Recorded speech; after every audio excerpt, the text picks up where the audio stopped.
Hola, po. Matus, ¿cómo está ahí? Hola, pues Darío. Aquí en día viernes. Oye, que los quiere. Oye, que los queremos.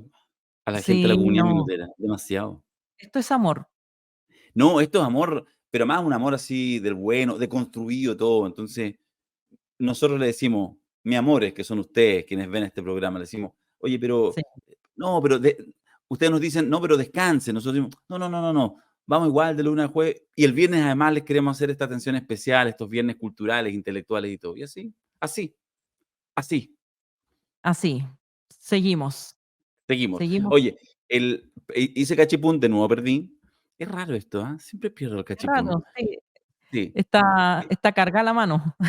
está cargada la mano y nada, nuevamente una discriminación de género me dejan fuera de esta entrevista que en un ratito después de la pausa va a ser Ale Matus con Daniela Mojor, que además es, bueno, tú ahí la vayas a presentar bien, periodista, tremendo. Además, estuve mirando, revisando, ella estudió en la Sorbonne y en Berkeley. Entonces así como, ya. Perdón, o sea, límpiate la boquita. Claro, te pasaste así. Y yo así una ahí, ahí del técnico nomás. Ya, oye, nada, bueno, después de la pausa vas a estar conversando y vas a presentar, van a hablar de libros, en fin, van a hablar de cosas. Yo les quería aprovechar de contar que ya tenemos listo el del próximo viernes, porque esta semana, tú sabes, Ale, no sé si te haya interesado tanto, pero aquí en el resto del equipo estamos mirando, porque entramos ya en el juego este de los Oscars y de las premiaciones y todo. Ya salió la lista definitiva de los premios Oscar y la próxima semana ya lo dejamos reservado. Se va a venir de Cartagena volando para Santiago para poder hacer la grabación. Mi querido René Naranjo, yo espero que ese cachipún lo gane yo, para que hablemos de cine y para que veamos las nominaciones ya definitivas al Oscar que se entrega en marzo. Así que Las eso va a ser el próximo. nominaciones de 32 minutos.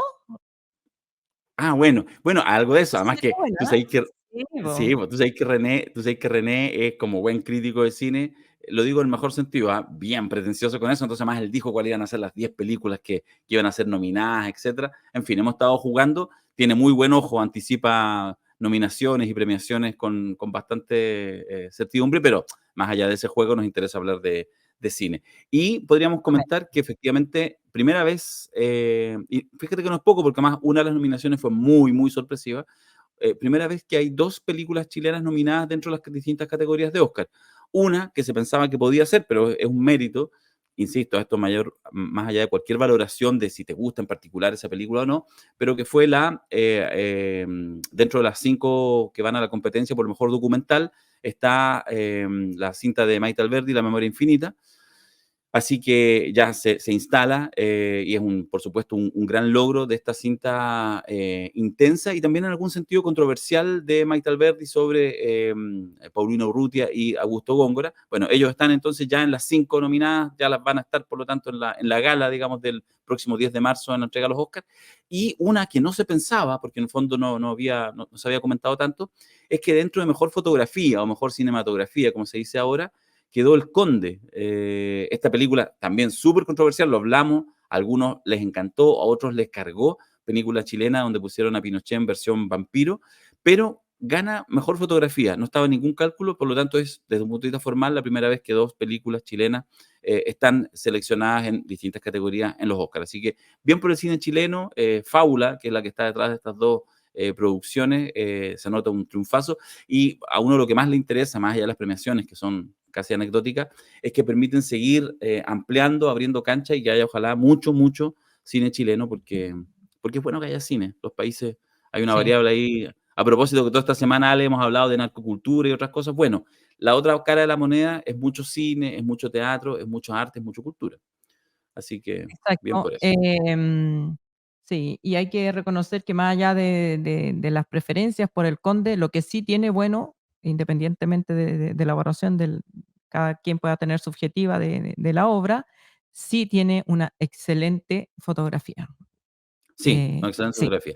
Nosotros discutimos mucho, espectacular. digámosle, a mí me gustó bastante, a la Ale le cargó. Entonces, estas No, son no es las que no es conversaciones. que me cargó, no, No, no te creo que no, gustó. creo que como a mí no, yo no tengo ningún complejo con que Pinochet sea vampiro, ni lo que me pareció es que es una comedia que no hace reír nomás, eso es lo que me pasó, pero es Ah, como mi ya. guía, mi crítica es al guión más que viaje De a otra. acuerdo, sí. Bueno, en el minuto en que se estrenó El Conde, porque además la Ale fue incluso antes, la vio en preestreno y toda la cosa, es divertido, porque esas son las conversaciones, volvemos al punto, ¿ah? El empezar a exponer esto, empezar a hacer diálogos, a veces son diálogos de cosas chicas, a veces son más grandes, probablemente debe ser una de las cosas que esperamos que 32 minutos dentro de otros medios promocione, ¿ah? Esta lógica de que, hoy que la raja, no estamos de acuerdo, excelente, tenemos un punto para ir Claro, discutiendo. conversemos Sí, y no tenemos por qué estar de acuerdo ni intentar llegar a ese punto. No, es que tenemos que estar de acuerdo, no. no, no. Simplemente tenemos que tener, la habilidad para exponer nuestros argumentos, eh, yo creo que de manera honesta, sin entrar en la manera más fácil de argumentar, que es descalificar, al otro, digamos, ¿no? Ahora vamos a Podemos hacer una hablar pausa. y llamarnos. Exactamente. Ahora vamos a hacer una pausa y yo voy a desaparecer porque la pantalla se la va a tomar Daniela Mejor y va a ser un capítulo de esos que dejan huella en 32 minutos. Hacemos una pausa, Alejandra Matus, y a la Así vuelta es. volvemos con una gran entrevistada en estos viernes culturales, intelectuales, discursivos de 32 minutos. Nos vemos. Inconfondibile, indimenticabile.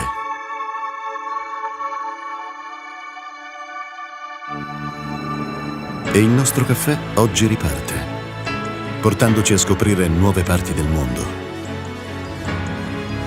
Prima di tutto, scegli se vuoi fare un caffè o se vuoi fare un costadoro. Mio padre diceva così, mentre ogni mattina faceva la sua scelta.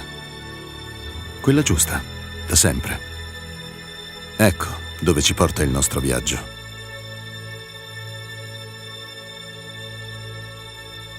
Esattamente dove abbiamo sempre voluto essere. Sulle labbra di chi ama il caffè.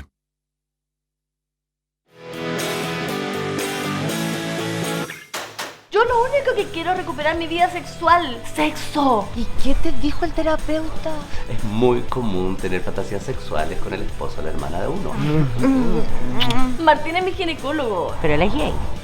Esto es raro, date cuenta. Lo raro está dejando de ser raro. Buenos días. Ahora vamos a presentar a nuestra entrevistada de hoy, que es la escritora y periodista Daniela Moore. ¿Cómo estás, Daniela? Ella es la autora del libro La búsqueda, que retrata la historia de, valga la redundancia, de la búsqueda del padre de Cristóbal Jimeno, que también aparece como coautor de este libro. Fue ganador de Escrituras de la Memoria en el premio literario que se concede anualmente y que organiza el Ministerio de las Culturas y el Patrimonio.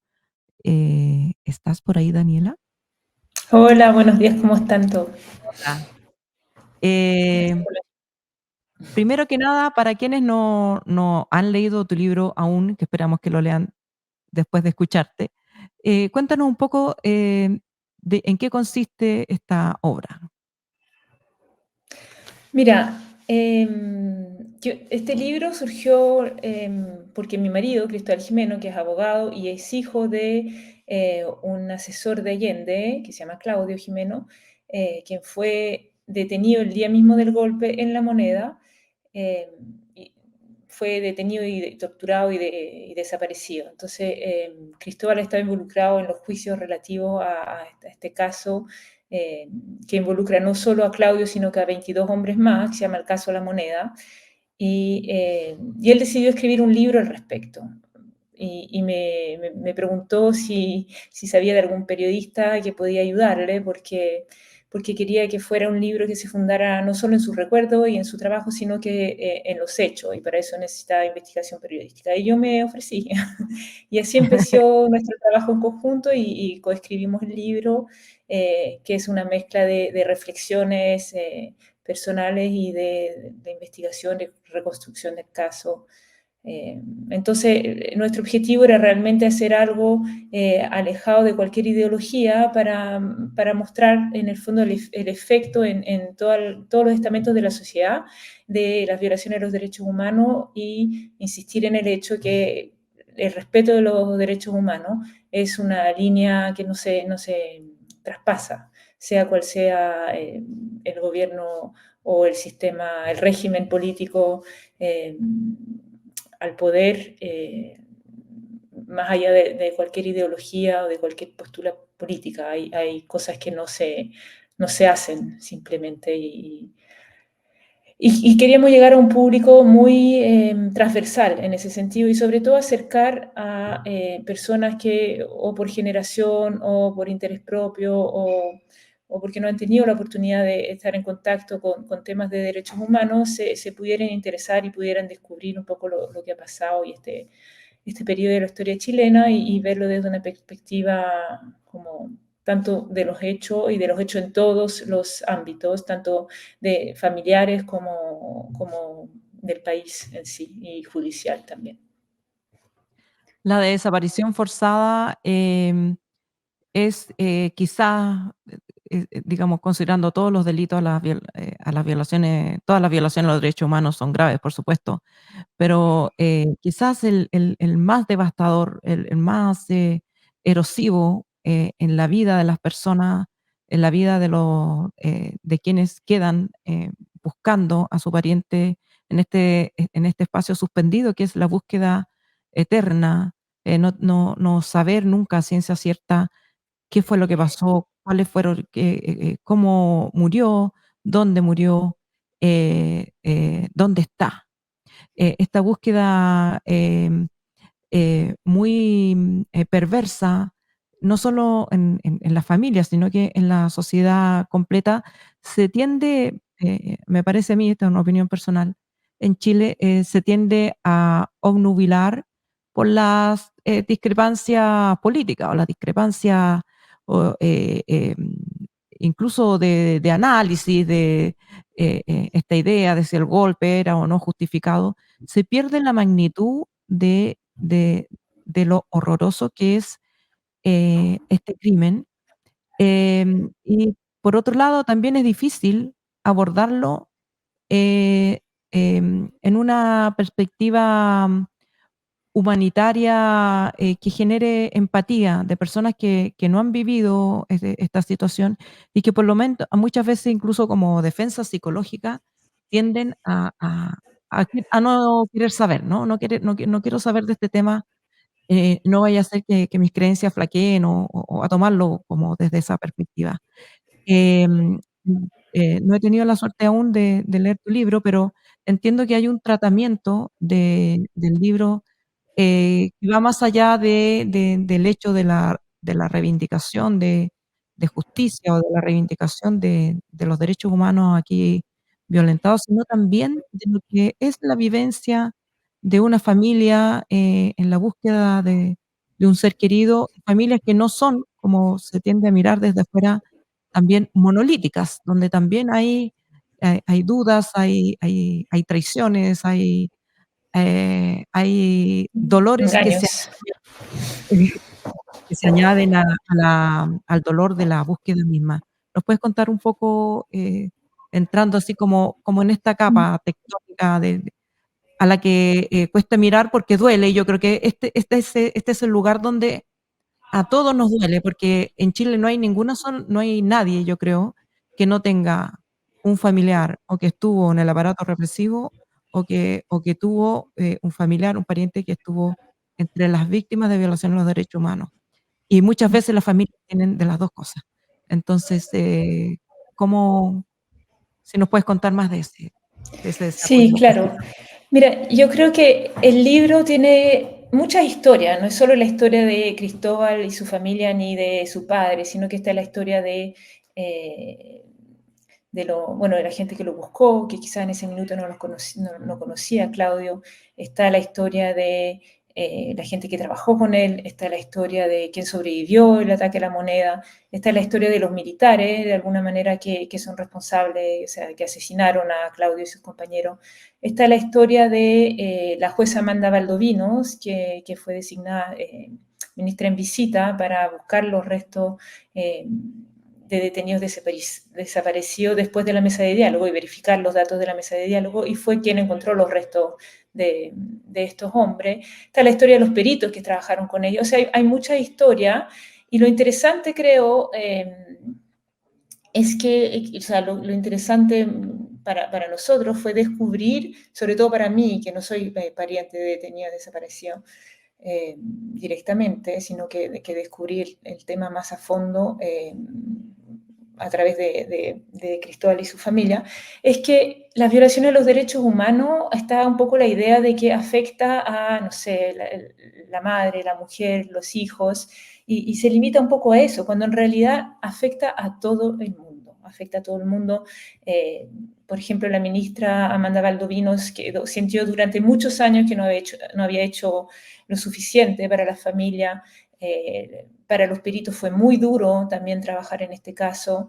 Desde que se publicó el libro he hablado con gente que era derechamente pinochetista, que ha leído el libro y se me ha acercado y ha dicho que quedaron impactados, que se dan cuenta que vivieron en un mundo como paralelo, que no tenían idea o que sentían que habían otras, no tenían idea, no se habían acercado al tema. Entonces yo creo que hay distintas historias, y uno de los objetivos del libro era, como decías tú, que la gente pudiera empatizar con este tema, porque hay un agotamiento con esto. El tema de los derechos humanos había sido, de las violaciones de los derechos humanos había sido un tema que ha sido trivializado, y que ha aburrido, ha llevado a aburrir a algunos sectores de la sociedad, desgraciadamente, o a dejar indiferente.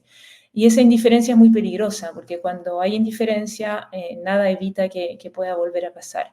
Y la manera de generar esta empatía, a mi modo de ver, es humanizando, o sea, recurriendo a los elementos que son transversales de cada ser humano. O sea, esto, yo creo que el tema o sea, el concepto perdón, la fórmula de detenido desaparecido se ha convertido en un concepto para muchos.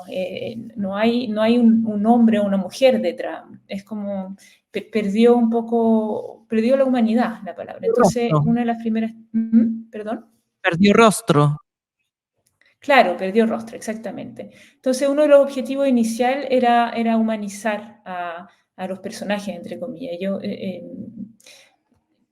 Yo quería conocer a Claudio antes de contar lo que le había pasado, porque él no es solo una víctima, no fue solo una víctima, sino que fue un hombre con sus particularidades, con sus defectos, con sus cualidades, con su lado más, quizás más lúdico, más superficial, y todo el trabajo que hizo, que fue muy relevante en esa época. Entonces, yo creo que esa es la manera de acercar a la gente, recordarles que esto es algo que le pasó a seres humanos y que le puede pasar a cualquier ser humano. Y esa es la manera, es lo que nos une a todos, yo creo que es la humanidad. Eso fue lo que el hilo conductor, de alguna manera. Tu libro ganó el premio Escrituras de la Memoria, y digamos que, por lo menos desde el punto de vista conceptual, los ejercicios de memoria siguen siendo expuestos como una necesidad de la sociedad de no olvidar para que no se repita, pero ¿qué es la memoria? ¿Qué es lo que tú entiendes por memoria? ¿Y cuál es la importancia que debiera tener la memoria no solo en la sociedad chilena, sino que en cualquier tipo de sociedad? Mira, esto es un tema no solo en Chile, es un tema a nivel mundial, internacional. Y de hecho, recientemente leí un libro que se llama B13, que es sobre los atentados del Bataclan en Francia, que escribió Emmanuel Carrère, que es un destacado periodista y escritor. Y a raíz de eso me di cuenta que hay mucho debate en Francia también, por ejemplo, sobre el tema de la memoria colectiva. Incluso hay historiadores, sociólogos que consideran que no existe la memoria colectiva, que siempre está mediado por subjetividades, e incluso algunos van hasta decir que no es necesario el ejercicio de memoria porque no sirve, justamente porque cada uno está influido por su Por su contexto. subjetividad, pues, claro.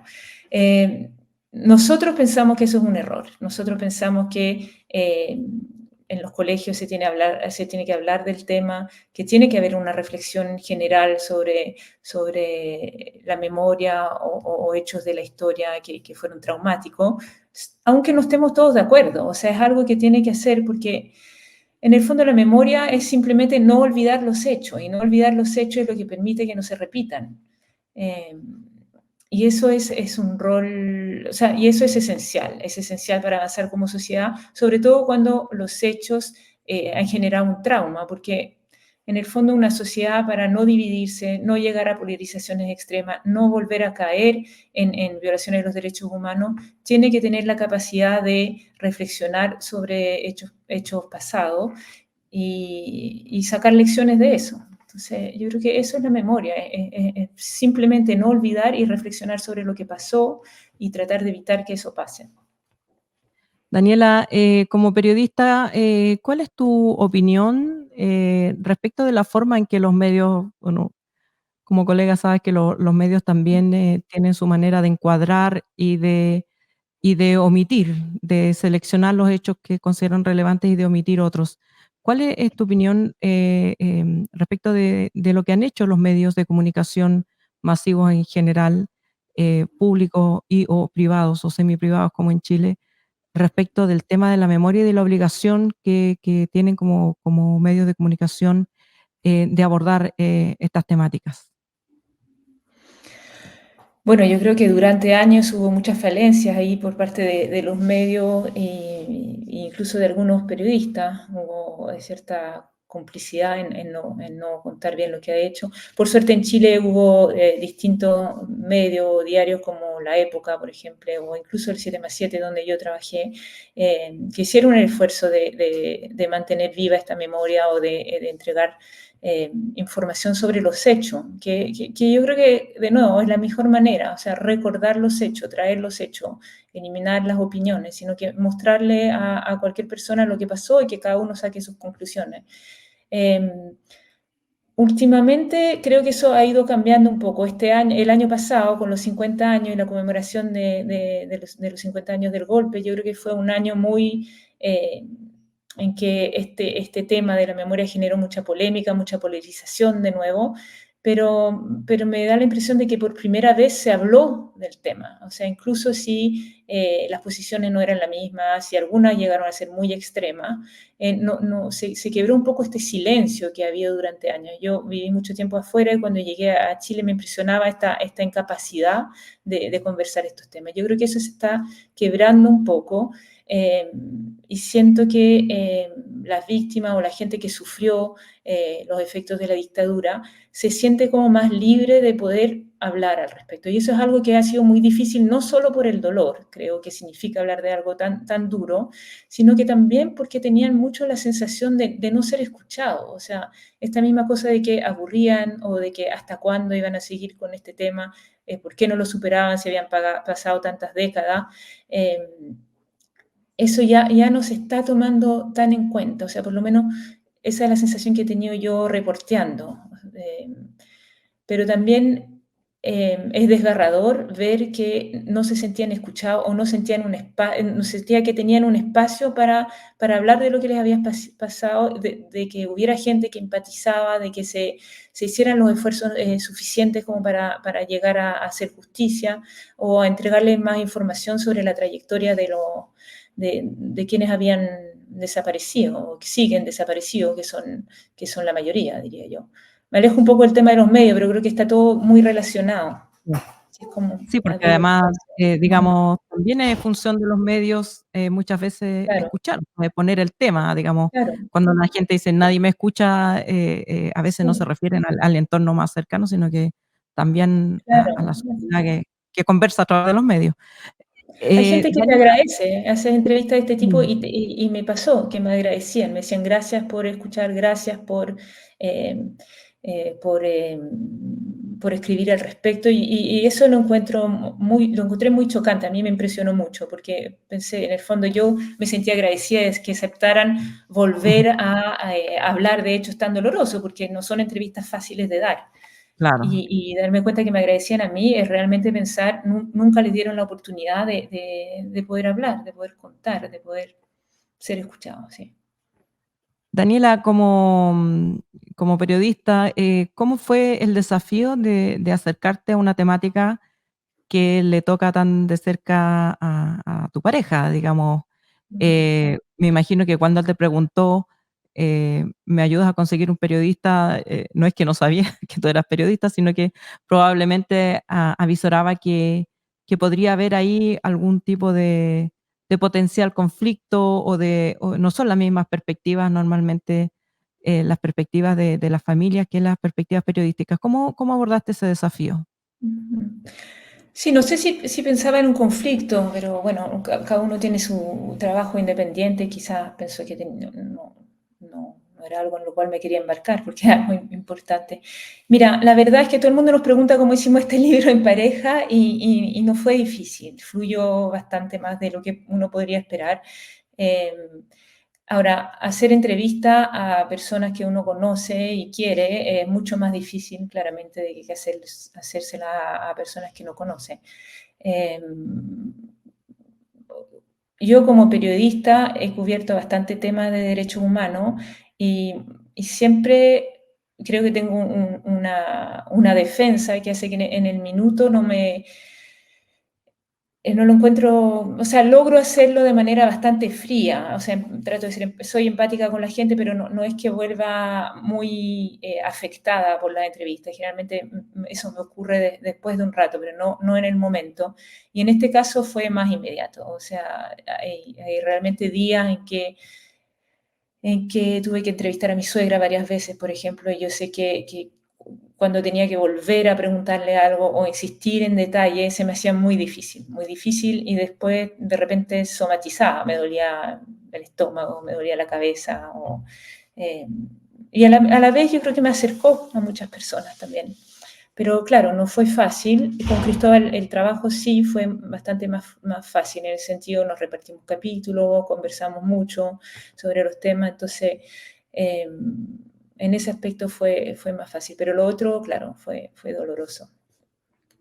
A la vez, Eh, yo creo que fue un proceso muy sanador para toda la familia, entonces eh, también eso es una gran motivación.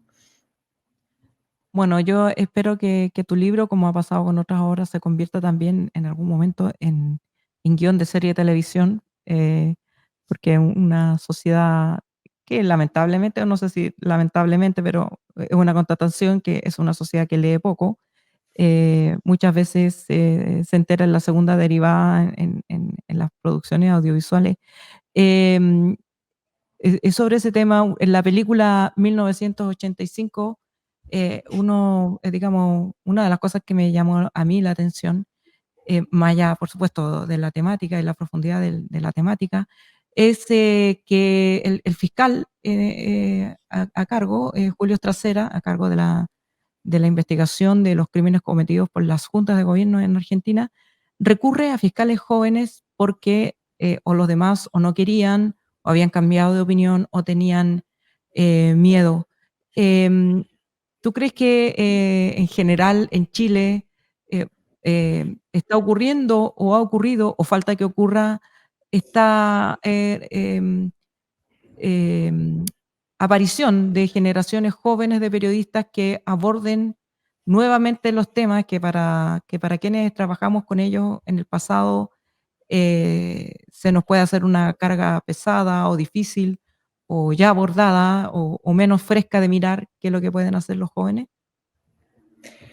Sí, yo creo que es muy importante que se involucren los jóvenes, porque ellos son los que van a construir la sociedad de mañana y los que están construyendo en parte la sociedad de hoy en día. De ellos depende que se proteja la democracia, que se mantenga el diálogo y que se evite polarizaciones extremas que lleven a quiebres democráticos. Entonces, claro, tienen un rol muy importante que jugar como periodistas. Y para eso hay que informarse, yo creo que tienen que informarse mucho, aprender de los hechos para poder buscar maneras también de transmitírselo al resto de su generación. Eh, sí, claro, yo creo que los jóvenes en general, no solo los periodistas, sino que los ciudadanos tenemos todo y en todas las generaciones, y en particular los jóvenes, un rol que jugar, es una responsabilidad de todos, uno sea periodista, abogado, o sea, no sé, cartero, lo que fuese, lo que sea. Y uniendo esa reflexión a esta última pregunta, ¿quién te gustaría o dónde te gustaría que se leyera tu libro? ¿Entre quiénes? Entre todos. Las generaciones jóvenes nos importa mucho justamente porque ya la historia del golpe se está haciendo cada vez más lejana, pasan los años. Entonces, son generaciones que no vivieron la dictadura o... Entonces, entre los jóvenes nos importa mucho, nos importa también que se lea en todos los sectores de la sociedad, sea cual sea la posición política, que se lea lo más posible para que genere debate, conversaciones, reflexiones comunes y cree un puente entre unos y otros. Daniela, y para facilitar, vamos a lo práctico, para facilitar la lectura, ¿dónde está tu libro? ¿Dónde se puede conseguir? Lugares, está online, se puede comprar online. Cuéntanos esos detalles. Sí, es nuestro libro, somos todos los coautores. Sí, Mira, está en las librerías, en general está en la Antártica, en la Bros, en la Feria Chilena del Libro, está en las típicas librerías, se encuentra, la editorial Planeta tiene buena distribución en Chile, y está también en Busca Libre, se puede comprar online en distintos sitios web, también de las librerías tienen muchas páginas de venta por internet. Creo que la página de la editorial Planeta también lo vende online, así que no hay razones para no leerlo. Bueno, ahí está entonces esta conversación con Daniela Amor, coautora con Cristóbal Jimeno de el libro La Búsqueda. Léanlo, recomiéndenlo, aunque sea por curiosidad, por supuesto, recomiéndenselo a personas que normalmente no se van a exponer a este tipo de contenidos porque, tal como dice Daniela, los derechos humanos son de todos y en la medida en que tengamos esa comprensión mínima del sentido de la sociedad o de estar organizados colectivamente, que los derechos humanos no tienen ideología o no deben ser percibidos como capital de un sector, vamos a tener sociedades más sanas y mejor garantía de que estos hechos no se repitan. Muchas gracias, Daniela. Dale nuestro saludo a Cristóbal y espero que volvamos a conversar cuando yo misma haya leído tu libro. Muchas gracias a ti por la invitación y que estés muy bien. Bueno, con esta entrevista terminamos nuestro episodio de los viernes y nos volvemos a encontrar el martes, esta semana, el martes en 32 minutos.